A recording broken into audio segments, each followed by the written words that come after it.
पहले की बात है। एक समृद्ध राज्य में हरिपाल नाम का एक साधारण लेकिन अत्यंत चतुर किसान रहता था, जो अपनी छोटी सी खेती पर मेहनत करके ईमानदारी से जीवन बिताता था। वह दिखने में सामान्य था, पहनावे में सादा और बोलचाल में विनम्र, लेकिन उसके पास जीवन को समझने की गहरी बुद्धि थी।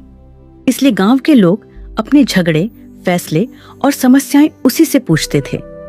उसी राज्य के राजा वीरसेन न्यायप्रिय और विद्वान थे, पर उनके मन में एक चिंता थी कि आजकल लोग केवल किताबों का ज्ञान दिखाते हैं, जबकि सच्ची बुद्धि बहुत कम लोगों में होती है।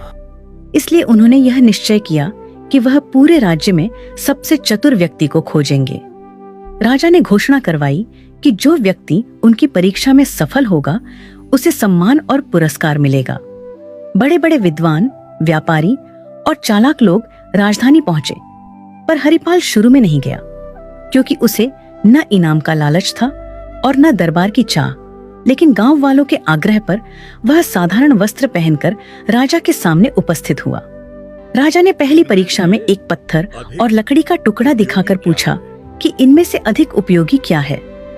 अधिकतर लोगों ने तुरंत उत्तर दिया, पर हरिपाल ने कहा कि उपयोग वस्तु में नहीं, परिस्थिति में होता है। यह उत्तर सुनकर राजा प्रभावित हुए।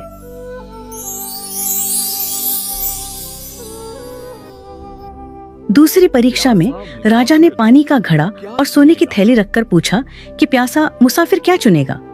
जहां लोग धन की ओर झुके, वहीं हरिपाल ने कहा, महाराज, जीवन रहेगा तभी धन काम आएगा। और राजा और प्रसन्न हो गए। अब तीसरी और सबसे कठिन परीक्षा आई। राजा ने आदेश दिया कि सभी लोगों को एक रात महल के बगीचे में रहना होगा और सुबह तक ऐसा फल लाना होगा जो न जमीन पर गिरा हो और न ही बहुत ऊंचाई पर हो। साथ ही किसी भी पहरेदार को नाराज नहीं करना होगा। बाकी सब लोग इस परीक्षा को नामुमकिन मानकर पीछे हट गए, पर हरिपाल ने हार नहीं मारी। रात भर सोचने के बाद हरिपाल को समझ आया कि राजा ने यह नहीं कहा था कि फल केवल पेड़ से ही तोड़ा जाए, बल्कि यह कहा था कि फल न तो जमीन पर गिरा हो और न ही बहुत ऊंचाई पर हो। सुबह होते ही उसने महल के बगीचे में लगे फूलों के पौधों और झाड़ियों को ध्यान से देखा। तभी उसकी नजर एक अंगूर की बेल पर गई, जो दीवार के सहारे छड़ी हुई थी। उस पर फल यानी अंगूर जमीन से ऊपर था, लेकिन किसी ऊंचे पेड़ पर नहीं। हरिपाल ने पहरेदारों से विनम्रता से पूछा कि क्या वह उस बेल के पास जा सकता है, क्योंकि वह राजा की आज्ञा का पालन कर रहा है।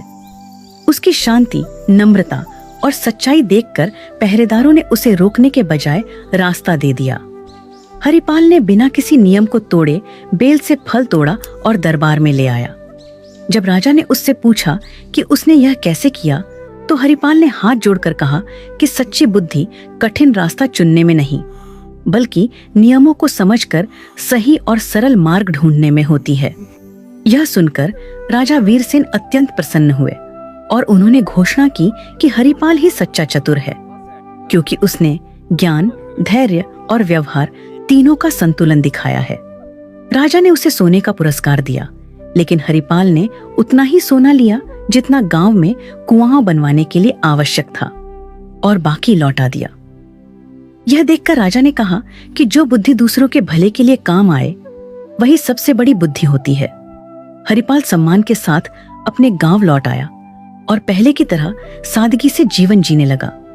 लेकिन उसकी कहानी पूरे राज्य में फैल गई और लोगों ने समझ लिया कि सच्ची चतुराई दिखावे में नहीं, बल्कि सही सोच और सही आचरण में होती है। सीख: सच्ची बुद्धि वही है जो नियमों को समझे, अहंकार से दूर रहे और अपने साथ साथ दूसरों का भी भला करे।